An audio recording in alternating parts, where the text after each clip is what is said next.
ry ava-malala ao amin'ny tompo dia amin'ny fifaliana mandrakariva no iarabananao ndray amin'ny anaran'i Jesosy Kristy tompo amin'izao fotoana izao ary dia manao mandrakariva ny fiadanan'ny tompo amin'ny olona tsirairay amen hivavaka isika ry tompo Andriamanitra rainay tsara indrindra amin'ny alalan'i Jesosy Kristy lay zoko malalanay mankasitraka anao zay tompo noho ny amin'ny tombonandro pahavelomana ka dia mbola afaka indray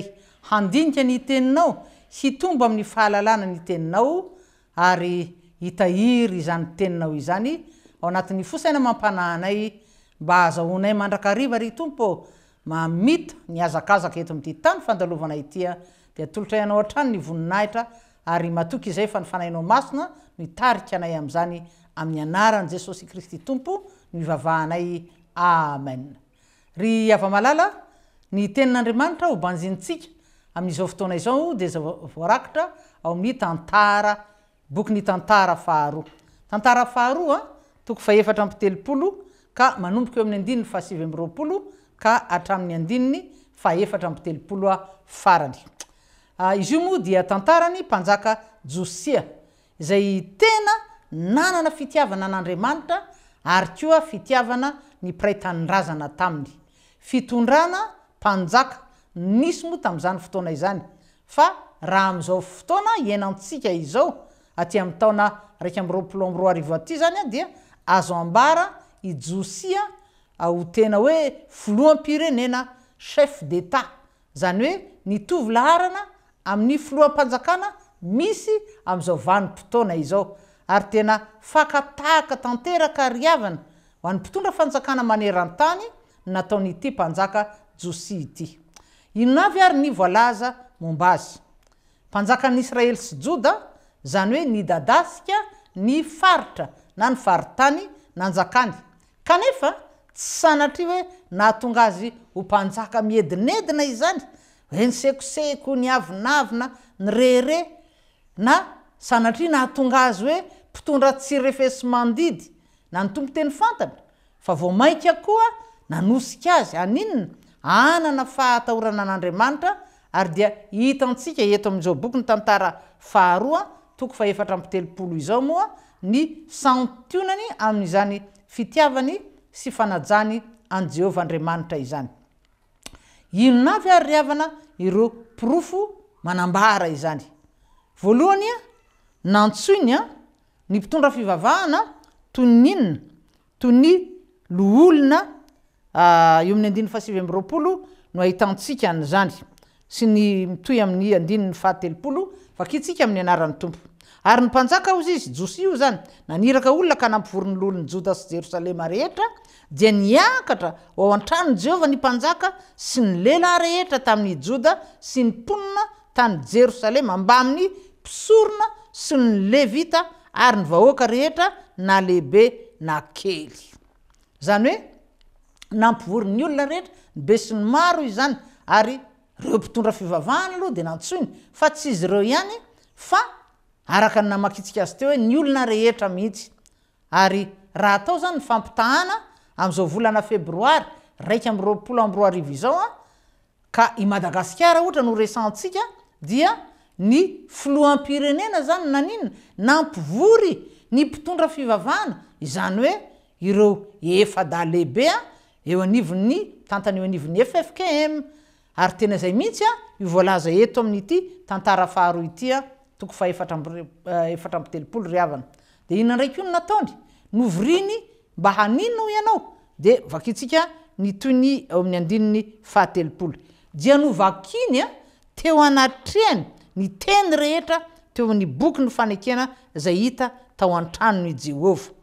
dia mitoy ihany zany amin'ny andininy faha 1 ary ny mpanjaka nitsangany teo amin'ny fitoeran'andrina dia nanao fanekena teo anatren'i Jehovah hanaraka azy sy tandrina ny lalany sy ny teny vavolombelona ary ny didiny amin'ny fony rehetra sy ny fanahiny rehetra hankato ny teny ny fanekena izay voasoratra ao amin'izany boky izany dia mitoy araka izany ihany dia hoe nampifikiriny tsara ozy izy ny olona rehetra tany Jerosalema sy tany Benjamina zany hoe niaraka nivory tao amin'ny tempoly tany Jerosalema niaraka tamin'ny vahoaka ho isika tao an-tranon'i Jehova fa tsy tany amin'ny lapany lapa zay azo everina ihany koa fa tena tsara tare fatratra fa tsy tany amin'ny lapany no nitarihan'ny mpanjaka nyreto olona vahoaka be deaibe niaraka tamin'ireo lohan'ny mpisorona sy ny levita fa tany amin'ny lay tanàna masina Jerosalema ary lay tempolo masina zay namboariny Solomona mpanjaka tamin'ny fotoanandro ary azo antoka ariavana fa tena mahafinaritra an'Andriamanitra nataonyity mpanjaka Josia ity ary tena mino isika fa mpitondra fanjakana tahaka an'izany ihany koa mba tian'Andriamanitra ho hita eto amin'ity tany noforonony sy nametrany antsika zanak'olombelona ity mpanjaka manao zava-dehibe manao laharam-pahamena ny fiatsana ny fanjakan'Andriamanitra ary tsy izy rery fa ny olona rehetra teo amin'ny faritra ny andidiny dia ny taony avokoa mpitondra izay tena hoe tahaka an'izany no tena mahita fitia amin'Andriamanitra tompon'andraikitra voalohany eo amin'ny fiainan'ny vahoaka na voafidy moa izy na voatendry olona nametrahana andraikitra goavana dia ny anao aninona moa hanao zay ahatomombana zany mantsy ny asan'ny mpanjaka ny asan'ny filoha manao zay ahatomombana ny fiainan'ny vahoaka ary Andriamanitra an'Andriamanitra ireo vahoaka ireo tsy hoe vahoakan'ny mpanjaka tsy hoe vahoakan'ny solombavam-bahoaka ohatra na hoe vahoakan'ny ministra rasoa na rabe na rakoto tsy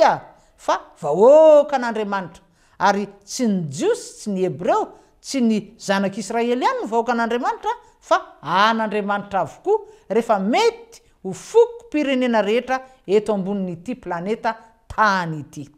ary fananan'Andriamanitra ny Andriamanitra ny baiboly avokoa ny olona ny zavatra rehetra ary ny mpanao salamo dia natakatra izany raha nanambary zany fahamarinana zany izy salamo 420 angamba izy indra tsy diso fitaditsika hoe any Jehova ny tany ozy izy zay rehetra ao aminy izao rehetra zao sy ny mponina ao aminy eny ry havana na de ireo nosy malagasy izay ifandroritantsika moa am'izao fotoana zao amindry zareo frantsay aza dia azo adinoina ry havana fa an'Andriamanitra ihany koa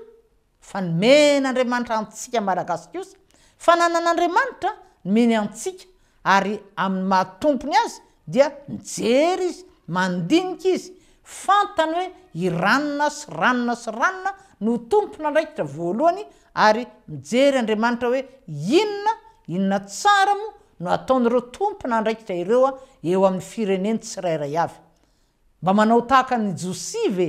mba mitaona ny olona rehetra hatramin'ireo mpitondra fivavahana izany hoe hitady ny tavan'Andriamanitra sao tokoa mbola misy amin'ireo mpitondra fivavahana ohatra sanatria mbola mety misy tsy voavonjy mpitondra firenena manahoana zany manompo marina azy Andriamanitra zany no tian'Andriamanitra tahaka nataon'ity Josia fa tsy sanatria hoe mpitondra tsy mirarahan'Andriamanitra mpitondra sanatria hoe manompo sampy ka dia mamela malalaka ihany koa moa rehefa mpanompo sampy mamela malalaka ny olona ihany koa hanompo sampy hinoino foana sakoa mpitondra tsy mahalala sanatria afa-tsy ny tenany ihany ny ankohonany ny fianakaviany na ny olona ao anatin'ny antoko politikany fotsiny eny tena mba mizara amin'ny vahoakany ihany koa ve ny fananana rehetra ny men'Andriamanitra ny arena voajanahary sanatria difotry ny fitiavantena ary raha i Madagasikara moa no resana rehefa malala ao amin'ny tompo dia samiara malala isika fa tena ny angaran'Andriamanitra isika malagasy koa mijery zany Andriamanitra na reto Madagasikara dia mijery izy hoe tena zaraina ho an'ny malagasy tokoa ve ny arena ary tena ny malagasy marina ve no misitraka an'izany sanatria ny vahiny ry havana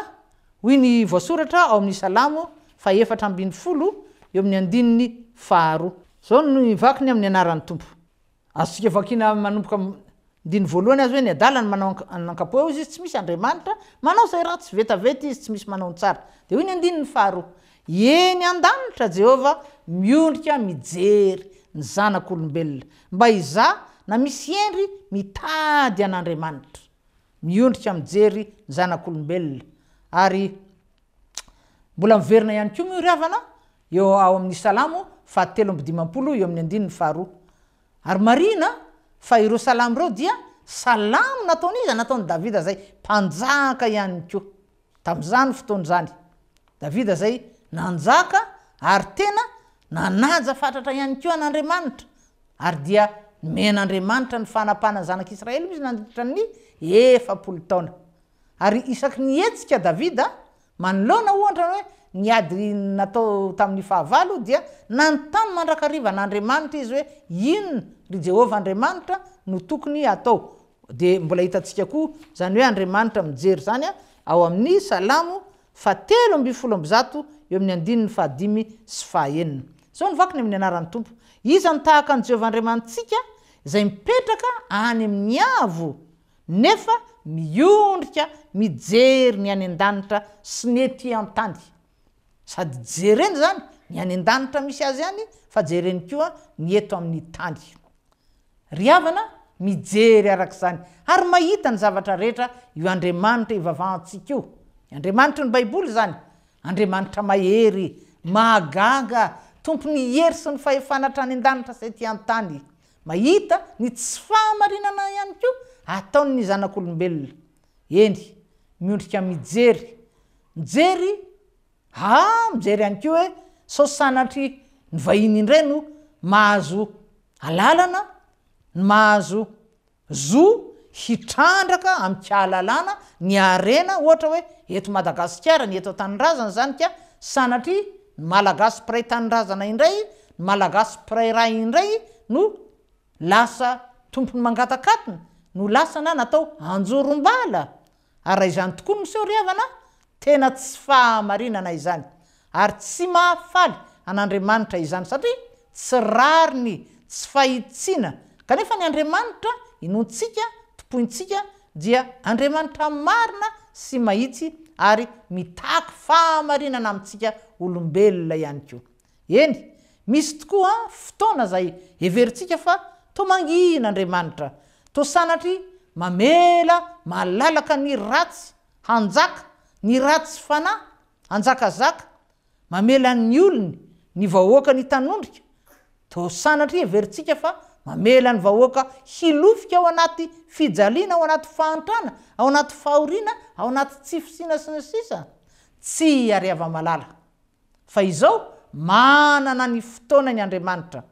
ary hoy ny teniny izay nampitondrainy ny Isaia mpaminany ao amin'ny toko fahadimy amby dimampolo Isaia toko fahadimy amby dimampolo eo amin'ny andininy fahavalo sy ny fahasivy zay efa intsika tsy anjery ahoana io voasoratra amin'ny anaran'ny tompo fa ny fievitro izy nampitondrainy ny Isaia mpaminany ny teny fa ny fievitro tsy fievitrareo ary ny lalanareo kosa tsy mba lalako hoy Jehova tompony maro fa tahaka ny avo ny lanitra noho ny tany no ahavo ny lalako noho ny lalanareo sy ny fievitro noho ny fievitrareo ary asa natadiditsika ny voalaza ihany koa riavana ao amin'ny bokin'ny Exodosy na fahafana raha naninona mo raha nanomana ny Mosesy hanafaka ny zanak'Israely Jehova Andriamanitra ireo zanak'Israely zay vahoakany kanefa dia nandevoziny Farao sy ny Egyptianina tany Egypta nandritra ny 4 taona nandritra ny 300 taona dia hoy ny voasoratra ao amin'ny bokin'ny Exodosy toko 7 eo amin'ny andininy 7 amin'ny anaran'ny tompo ary hoy Jehova efa hitako tokoa ny fahorian'ny oloko izay any Egypta ary efa reko ny fitarainany no ny ataon'ny mpampiasa azy eny fantatro ny alahelony andiny favalo dia efa nidina izao hamonjy azy amin'ny tanany Egyptianina ka hitondra azy hiakatra hiala amin'izany tany izany hoany amin'izay tany soa sy malalaka dia any amin'izay tany tondra dronono sy tantely any amin'ny taditsika tanin'ny Kananita sy ny Evita sy ny Amorita sy ny Perizita sy ny Evita ary ny Jebusita ary amin'izany Andriamanitra zany dia tena manana ny hery sy ny fahefana izy ry ava-malala ao amin'ny tompo mampitsambadika ny zavatra rehetra ary fantatsika ihany koa fa io Andriamanitra inontsika io averina indray fa Andriamanitry ny Baiboly, Andriamanitry Abrahama sy Isaka ary Jakoba, Andriamanitra rainy Jesosy Kristy dia tsy mba mitaredretra izy io araka ny voalazan'ny evanjelistra Lioka ihany ao amin'ny Lioka 7:20 raha nanao fanoarana Jesosy Kristy ny amin'ilay hoe mpangataka ozy izay naherina angataka dia ao izy manambara hoe Andriamanitra tsy mba mitaredretra fa raha hoavy ny zanak'olona ozy izy mohita finoana ety ambonin'ny tany va izy zany hoe tsy mitaky finoana mandrakariva amintsika Jehovah Andriamanitra ary ambaranay mandrakariva moa ry havana fa efa tafiditra ao anatin'ny vanim-potoana apokaliptika ny tantaran'izao tontolo izao izany hoe efa miomana itsena any Jesosy Kristy eny amin'ny raon'ny lanitra ny vahoakany inona ary miverina isika eto amin'ity tantara faharoa 7 izay ahitantsika ny tantaran'ny Josia mpanjaka ity inona indray ary ny fahamarinana lehibe 7 izay hita manomboka eo amin'ny andininy faraika amby 7 ka hatramin'ny faharoa amby 7 ry havana ary ny mpanjaka nitsangana teo amin'ny fitoeran'andriana dia nanao fanekena teo anatrehan'i Jehovah hanaraka azy sy tandrina ny lalàny sy ny teny vavolombelony ary ny didiny amin'ny fony rehetra sy ny fanainy rehetra hankato ny teny ny fanekena izay voasoratra ao amin'izany boky izany sady naninona ihany koa nampifikiriny tsara amin'ny andiny faharoa amby 7 nampifikiriny tsara koa ny olona rehetra tany Jerosalema sy ny Benjamina ary ny mponina tany Jerosalema dia nanao araka ny faneken'Andriamanitra dia Andriamanitra ny razany zava-dehibe zany ry havana fa niditra tao amin'ny tempolo izy zany dia namaky ninona moa zany ny tenin'Andriamanitra ange zany tamin'izany moa mbola tsy afa-tsy ny testameta taloha dia nyvakiny dia nahazavainy karazany hoe nitoriteny mihitsy izy ary dia naninona ihany koa na nitaomin'ny olona hitandrina ny teny vavolombelona ny soratra masina ny lalàn'i Jehovah Andriamanitra ary dia nitaominy ihany koa hifikitra tsara zay ny voasoratra eto hifikitra tsara amin'izany teny izany zany hoe karazany hoe nanao fanekena mihitsy izy zany teo anatrehan'Andriamanitra ary teo anatrehan'ny olona hoe izy Josia dia hitandrina ny vahoakan'Andriamanitra ary tena nitady sitraka tamin'Andriamanitra mihitsy mahafinaritra be zay ihany koa moa no ambaran'ny apôstôly Paoly ao amin'ny epistily nosoratany ho an'ny fiangonana tany Galatiana 2 dia hitantsika eo amin'ny 10 ahoana hoy ny voasoratra ny apôstôly Paoly amin'ny anaran'ny tompo ary ankehitriny ozy izy olona va ny ilako fitisa Andriamanitra sa mila sitraka amin'olona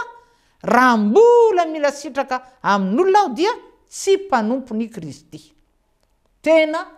tao anatin'ny fahalalana tanteraka ny sitrapon'Andriamanitra ny mpanjaka Josia nozarainy zany nijoro vavolombelona tamin'izany izy ahoana moa Andriamanitra ry ava-malala no tsy ho faly amin'izany ny andininy ny fahamarinana lehibe fahefatra farany ry havana dia verina indray tsika zany ao amin'ny boky ny tantara faharoa lay 7 teo dia hoy ny voasoratra eo amin'ny andininy 7 ny fahamarinana lehibe farany io ary Josia nanaisotra ny fahavetavetana rehetra tamin'ny tany rehetra izay any zanaka Israely sady nandidy izay rehetra teo amin'ny Israely hanompo any Jehovah Andriamanitra tamin'ny andro rehetra ny ainan'i Josia dia tsy mba niala tamin'ny fanarahana any Jehovah Andriamanitra ny razany ny olona tena aleloia mihitsy no anambarana an'izany ry havana ankasitrana an'izany nanaisotra ny fahavetavetana rehetra tamin'ny tany rehetra zay any zanaka Israely izy tsy ampahany fahavetavetana fa ny fahavetavetana rehetra